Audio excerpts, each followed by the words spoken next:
Oi, tudo bem?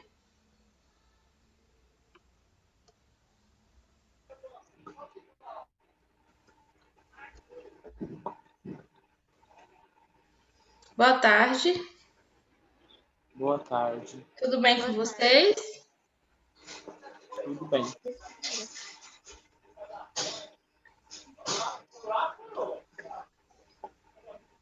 Gente, temos tarefa de ciências ou não? Também não.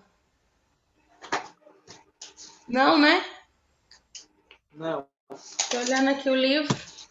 Passei não, né? não. A gente pelo menos iniciou, não iniciou? Que eu lembro que eu tinha iniciado. Página 11. Página... Oi? Acho que na página 11. 11, não é? Isso, poluição do ar. Então vamos lá? Fazer o compartilhamento com vocês da minha tela. Só um minuto.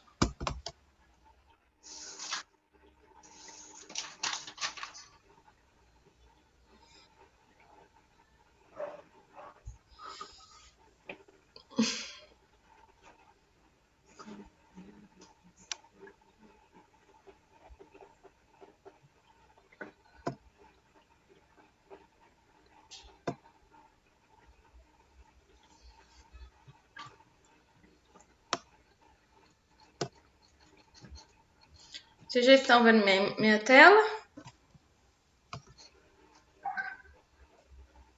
Sim, Sim? Kathleen, por que você tá com a câmera desativada, amor? tia, é porque como eu tô, tipo, é porque minha mãe foi trabalhar por emergência, eu não tô em casa. Aí aqui Ah, eu tô com umas primas minhas. entendi. Então tá bom. E a Heloísa?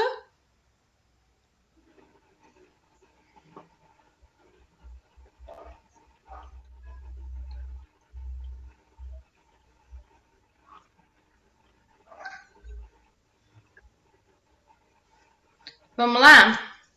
Vamos aproveitar aqui então. Só vou ver um recado do Gabriel Áviles aqui, tá?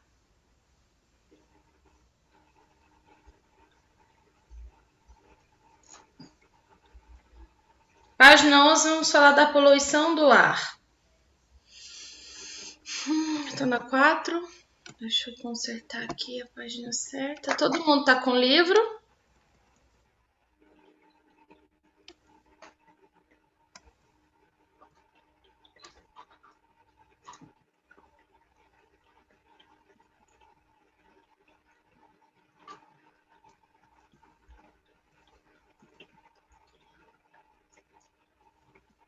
Poluição do ar. Então, o ar, ele é uma mistura de gases, né?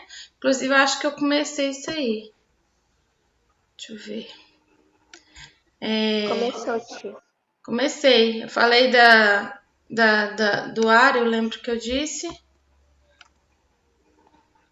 Vamos relembrar, então.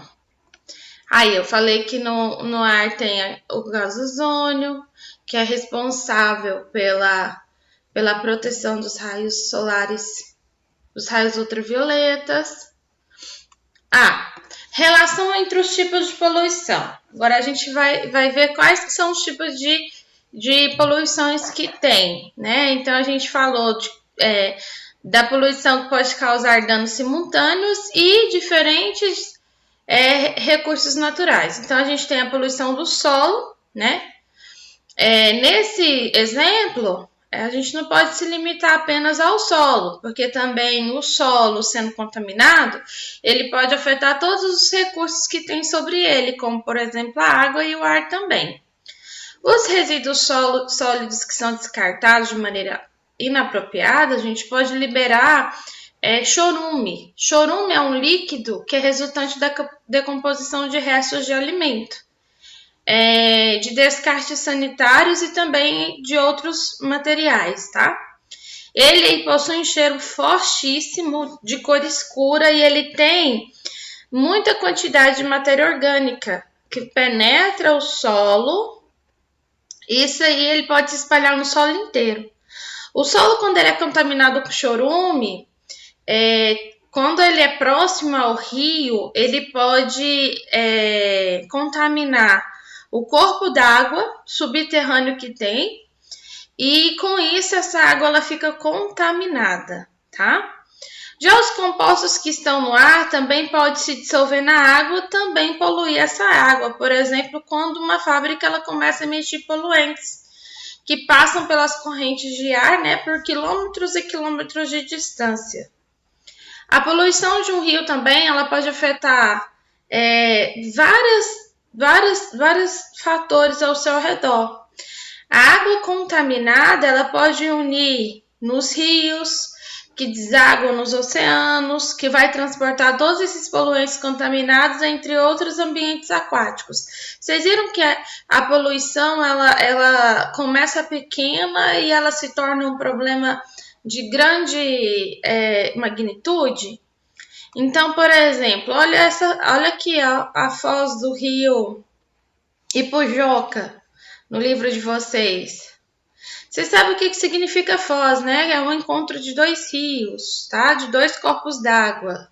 Por exemplo, encontro de dois rios, encontro do rio com o mar, tá? Então, os seres vivos que são afetados pela poluição dos diferentes recursos naturais, ou seja, através da água contaminada, eles podem ter um acúmulo, né, de compostos contaminados nos seus tecidos. Esse acúmulo aí, ao longo do tempo, pode prejudicar a cadeia alimentar. Então, o livro de vocês traz o exemplo aqui na página 13, no último parágrafo, antes da gente entrar na introdução de espécies exóticas, o exemplo de poluição simultânea de recursos como o ar, o solo e a água são os acidentes nucleares. Como, por exemplo, o acidente que ocorreu na usina nuclear de Fukushima, no Japão, em 2011. A radiação, meninos, de acidentes nucleares, elas causam grandes danos na natureza. E esses danos por muitos anos. Alguns, quando chega a atingir o ser humano, causa morte rápida, tá? Por contaminação, tá bom? Ou pode causar desenvolvimento de câncer. E aonde essa pessoa está, ela tem que ficar isolada, porque tudo onde ela passa ou toca fica contaminado por radiação, compostos radioativos, tá? Como, por exemplo, em Goiânia, vocês já ouviram falar no acidente que teve, Césio 137? Pra vocês terem uma ideia, vocês não devem nem ter ouvido falar, porque eu mesmo não era nem nascida na época. Esse acidente aconteceu em Goiânia, foi um descarte incorreto que teve de um material de radiografia. Então, o equipamento de radiografia foi parar de tirar raio-x, foi parar no lixão. Lá no lixão, crianças e adultos, por não saber o que era, abriu ele e foi brincar. E aí eles soltam um pozinho assim, azul, mas um azul bem metálico, sabe? De cor bem atraente. Todas as pessoas que teve contato com esse equipamento de raio-x no lixão foram contaminadas com radioatividade. Muitas morreram em pouquíssimo tempo, outras lutaram contra a doença, viveram por mais tempo, pouquíssimas pessoas sobreviveram. Então, pesquisem depois, se vocês saberem um pouquinho da história. Acidente radioativo em Goiânia com o Césio 137. É bem interessante, tá? Então, vamos falar da introdução de espécies exóticas. São espécies que são invasoras, aquelas que são deslocadas pelos seres humanos dos locais onde elas são nativas, tá? Então, espécies exóticas são aquelas que vivem em um ecossistema específico, em um habitat específico, e devido às ações do homem, elas se deslocam do seu habitat natural e vai viver em outro que não é adequado para ela. Então, isso a gente chama de espécies exóticas ou invasoras, tá?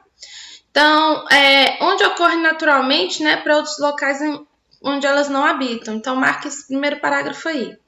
Essa introdução ela pode ocorrer de forma acidental ou intencional mesmo, pelo homem.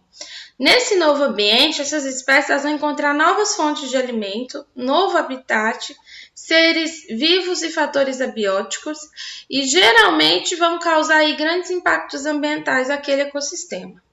Algumas espécies exóticas, elas predam organismos nativos ou competem com eles por recursos. E aí o que vai causar um desequilíbrio no meio ambiente. No Brasil, por exemplo, essa introdução de espécies exóticas gerou diversos impactos negativos. O exemplo desse tipo de impacto negativo foi com o caramujo africano. Ele foi introduzido ilegalmente no país no final do ano de 1980 para ser um substituto de do escargot, tá? Então, o caramujo usado na área da alimentação. Então, essa substituição ela não foi bem aceita e vários caramujos africanos foram liberados em ambientes naturais, o que causou um prejuízo ao meio ambiente. Aí está o exemplo, ó. A imagem de um caramujo africano. Gente, escargot. Eu não comeria não, e é um prato caríssimo. Alguém aí já teve a oportunidade de comer escargot? É lesma, gente, caramujo. E é um prato caro, viu? Então, ele foi introduzido lá no estado do Paraná. Hoje, essa espécie de caramujo é encontrada em mais de 20 estados brasileiros. Ele se espalha com facilidade aonde ele encontra alimento, né? Pela ausência de predadores e por ser pouco suscetíveis, né, a doenças locais. Então, nos ambientes urbanos, eles vão invadir e destruir todas as hortas e jardins. Nos rurais, eles são considerados pragas de diversas plantações, como plantação de banana, brócolis e tomate. Os caramujos africanos, eles transmitem doenças, né, por ser hospedeiros de alguns vermes. Além disso, após a morte desses moluscos, as suas conchas podem servir de criadouro para mosquito, como os Aedes aegypti, que é o mosquitinho da dengue, e demora muito tempo para se decompor e pode acumular bastante água da chuva, tá? Então, os caramujos, eles competem com diversas espécies de caramujos locais, então eles vão diminuir ou eliminar todas as outras populações de caramujos. Então, a grande quantidade de plantas também são afetadas e também a vida dos animais nativos da região. Outro exemplo disso, gente, é o mexilhão dourado. Olha aí o mexilhão aí, ó.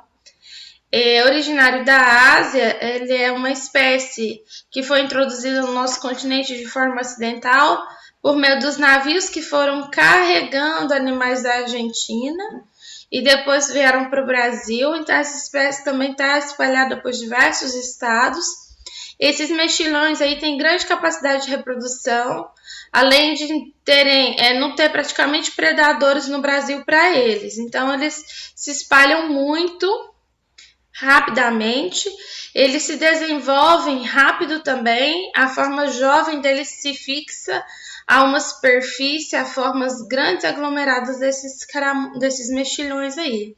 No Brasil, os mexilhões dourados causam diversos impactos ambientais negativos mesmo, como destruição de vegetação aquática, eliminação de alguns animais nativos, enormes impactos econômicos, como entupimento das bombas, de tubulações de captação de água, máquinas hidrelétricas, tá? Também problemas para quem cria peixes, né? Traz prejuízos para a pesca. Então, os impactos ambientais gerados pela introdução de espécies exóticas, elas têm que ter diversas regulamentações que foram implantadas, né? Nessas viagens internacionais, como, por exemplo, proibir o transporte de frutas e de animais silvestres. Então, aqui tem uma imagem do que seria legal e o que não seria legal, tá? Então, aqui tem uma lista dos produtos agropecuários que não podem ingressar no Brasil sem uma autorização prévia ou certificação da vigilância sanitária. Então, frutas, verduras, leite, queijo, manteiga, iogurte, doce de leite, mel, cera, própolis, animais de campanha, carnes industrializadas, como enlatados, pescados, presunto, insetos e moluscos, bactérias e fungos, comida para animais, ovos, sêmen, embriões, agrotóxicos e produtos veterinários, como soro, vacina, medicamentos, entre outros. Mudas, sementes, hortaliças, frescas, madeira e terra, comida servida a bordo, tá? Então, proibida a entrada. E tem aqui umas imagenzinhas do que não pode entrar. Então, tem várias restrições em relação ao transporte de alguns seres vivos, né? Então, é muito importante que essas leis sejam obedecidas. E a gente tem aqueles impactos ambientais positivos, que são aqueles que não têm efeito negativo para o meio ambiente. Então, por exemplo, são ações e comportamentos que podem produzir efeitos positivos no meio ambiente e gerar nele uma restauração natural ou melhoria de condições de vida para as espécies dessa determinada área. Por exemplo, o reflorestamento de áreas degradadas, de espécies nativas é um exemplo disso, é um impacto ambiental positivo. Restabelecer espécies que ali viviam. Outro impacto positivo é causar melhoria na qualidade do solo, da água e do ar. Influenciar o regime das chuvas e clima no local. Estabelecer áreas de proteção ambiental também é um exemplo de impacto ambiental positivo. E a gente tem uma foto dessa área da Mata Atlântica em Santo Antônio, no Pinhal de São Paulo, 2 anos e meio após o reflorestamento de algumas espécies nativas. Por exemplo, é necessário que a gente entenda que o reflorestamento com espécies nativas do plantio de árvores tem aí seus fins industriais. A diferença que se encontra nesse reflorestamento de espécies nativas é relacionada à diversidade das plantas. Então, quando a gente planta árvores para fins industriais, há apenas uma espécie, enquanto que o reflorestamento vai existir diversas espécies. Então, é comum, por exemplo, o plantio de grandes áreas de eucaliptos para extrair deles elementos industriais, tá? Como, por exemplo, a celulose, que é fabricado papel. Então, essas ações, elas têm os seus efeitos positivos, contribuem para a manutenção do meio ambiente, né? Se comparado, por exemplo, a outras ações, por causa desses plantios aí que são introduzidos pelo tempo que permanecem elas no local. Por exemplo, o pinhal, ele demora muitos anos para crescer e se desenvolver, tá? Mas é o que é utilizado para produzir papel. Efeitos e causas dos impactos ambientais. Pergunto para vocês, o que vocês acham, quais que são os principais efeitos, né? As principais causas dos impactos ambientais que a gente vive hoje na nossa natureza?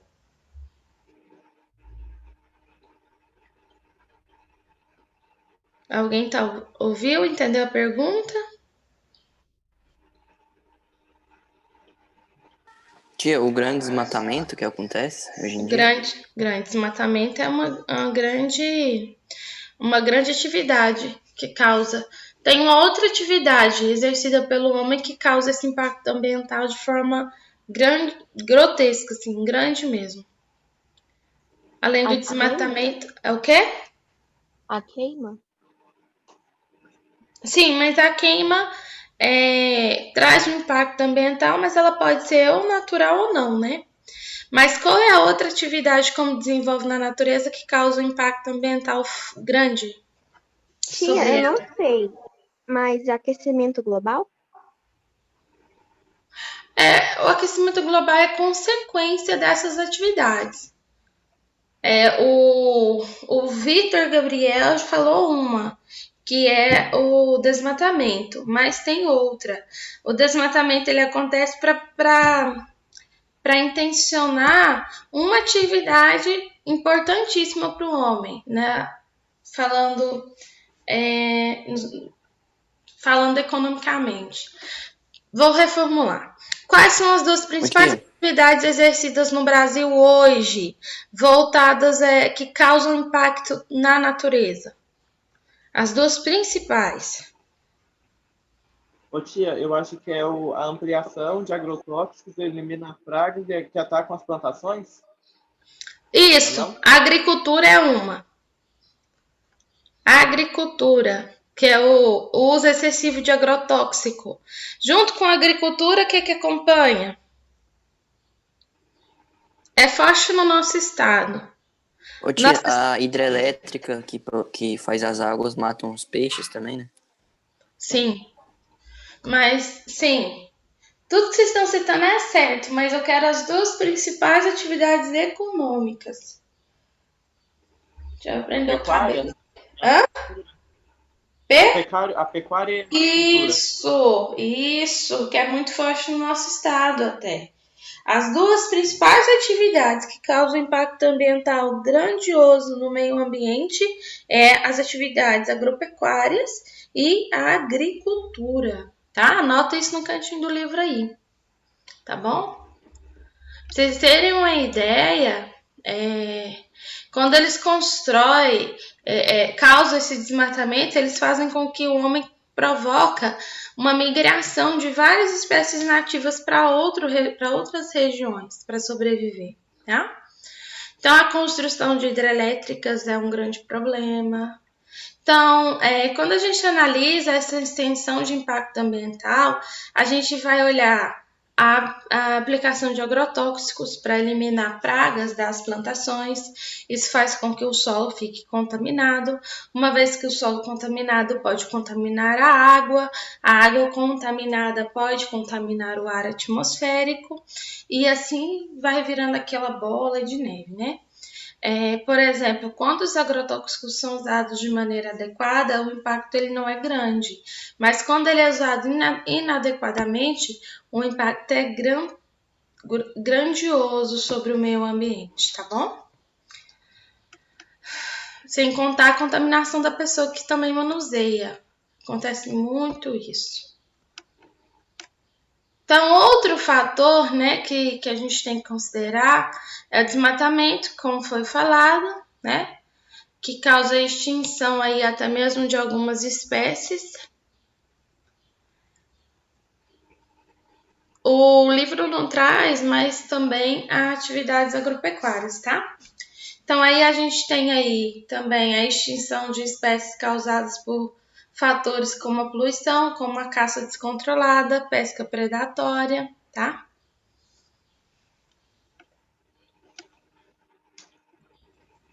Então, alguns estudos vão classificar o risco de extinção de algumas espécies no Brasil. E aí existe o livro vermelho da fauna brasileira, ameaçada de extinção. Foi divulgado, né, pelo Instituto Chico Mendes, onde eles fazem uma listagem de animais que são ameaçados por extinção. Essa publicação tem uma média de 1.173 espécies de animais que estão ameaçadas de extinção, isso no ano de 2018. Imagina para agora, né? 2 anos depois. É importante lembrar também que tem várias espécies desconhecidas no Brasil e também no mundo, mas que pode existir espécies também que estão ameaçadas de extinção ou até mesmo foram extintas por não serem conhecidas pelo homem, tá? Um exemplo disso é a arara azul, que é uma espécie que já foi muito comum no Brasil, mas é considerada uma espécie extinta. Então, os efeitos possíveis dos impactos ambientais é a migração e a mudança dos hábitos dos seres vivos que se relacionam nessas regiões impactadas. Então, por exemplo, o livro de vocês traz uma ideia hipotética. Eu vou ler e quero que vocês pensem junto comigo. Imagine uma hipotética população de herbívoros que vivem em uma determinada área. Após certo tempo, essa área é devastada e cercada para cultivar plantas que servirão para alimentos dos seres humanos. Para não prejudicar o cultivo, os agricultores impedem a entrada desses herbívoros que, sem alimento, podem migrar, ou seja, se deslocar para outras áreas mais favoráveis à sua sobrevivência e ali vão se estabelecer. Essa imigração pode permitir a sobrevivência da população, mas ela também é em si um impacto ambiental. Suponha, por exemplo, que na área em que a população migrante passou a habitar, exista uma população de outra espécie de herbívoros. As duas populações passarão a competir por recursos como alimento, como pode levantar os vários cenários. Aí pode citar a eliminação da espécie habitada local, migração de espécie que habitava o local, eliminação da espécie que migrou para o local e o esgotamento de alimentos, entre outros fatores. Já a espécie que é a população migrante, ela vai habitar em uma área fora de sua distribuição natural. Então, ela é uma espécie que chama-se de exótica ou invasora. Aqui tem uma imagem de uma tartaruga de couro, tá? Essa imagem foi tirada lá em São Paulo no ano de 2011. É um animal que migrou também. As migrações, ou seja, essas mudanças de hábitos podem ocorrer com animais que tiveram seu habitat destruído por fatores de desmatamento ou mesmo catástrofe natural. Então, as plantas que foram retiradas do local também é um problema. E aí, meninos, a gente chega a mais uma atividade. Essa aqui eu vou querer que vocês façam, por favor. Página 19, página 20. Marca aí. 19 a 21, tá? Acho que não vai dar tempo de continuar. Deixa eu ver aqui que tamanho que é essa parte.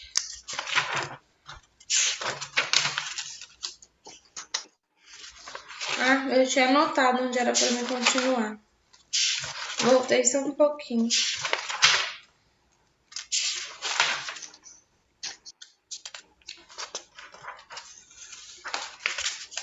Então, ó, os primeiros seres humanos, nós já vimos que eles viviam como nômades, né?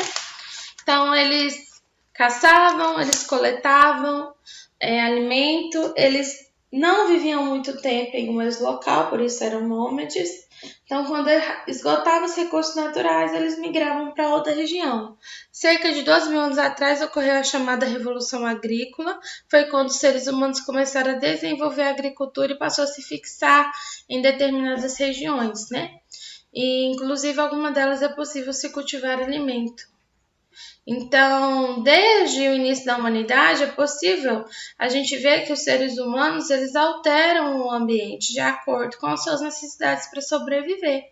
Essas alterações, aí, como a caça de animais, levam muitas espécies à extinção. O desmatamento também para o cultivo do alimento provoca desequilíbrios no ecossistema. Então, tá aí as consequências disso. Então, a humanidade, desde a antiguidade, ela vem estudando técnicas e métodos determinados, como caçar, plantar, construir e explorar minério. Essas técnicas são, no início do desenvolvimento da tecnologia, contribuiu para a capacidade, né, de causar capacidade de o ser humano interferir no ambiente, tá bom? Embora seja comum associar essa tecnologia às novas descobertas também. Esse crescimento aí da população, das cidades, o desenvolvimento da tecnologia e a interferência do homem no ambiente começou a gerar impactos ambientais mais significativos, tá? E aí a humanidade então passou a tomar algumas medidas para evitar ou minimizar esses efeitos, tá bom? Aqui a gente vai entrar numas imagens do Império Romano que tinham o objetivo de controlar esses impactos ambientais causados pelo homem. A gente tem aí uma imagem da Ponte Guard, que é mostrada aí na foto, tá? Século I depois de Cristo. Já os impactos ambientais, eles vão crescer com a Revolução Industrial, que aconteceu há 250 anos atrás. Foram, então, nessa época desenvolvidas as primeiras máquinas a vapor, desenvolveu também o primeiro combustível, tá?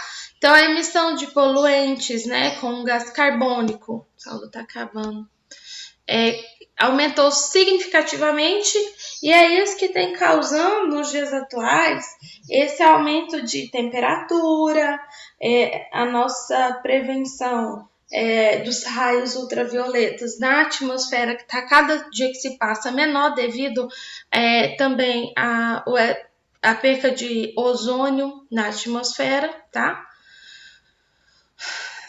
E por aí acho que a gente vai ter que ficar aqui, meninos, que a nossa aula está encerrando. Vamos até a página 22. Vocês têm alguma pergunta? Dúvidas? Não? Gente, eu estou derretendo. Vocês não estão, não? Tia tá morrendo de calor. Ai, tia, eu também tô com calor. Nossa, tô aqui derretendo. Só que o Isaac está em casa hoje. Aí eu tenho que ficar no meu quartinho aqui, onde eu separei aqui em casa para dar as minhas aulas. Eu não posso ir para onde eu tenho a janela mais aberta. Porque se eu for, ele vai ficar em cima, sabe? Eu tenho que esperar ele dormir. Aí ele não deixa eu dar aula, que ele vai querer falar com vocês e pegar o computador. Meninas, mas é assim mesmo. Esse é o ofício de trabalhar em casa. Tenha uma boa tarde, então. Não esqueça da nossa tarefinha, tá bom? A gente se encontra amanhã com geografia, tá bom? Beijo. Boa tarde para vocês. Tá, tchau. Tchau, tchau.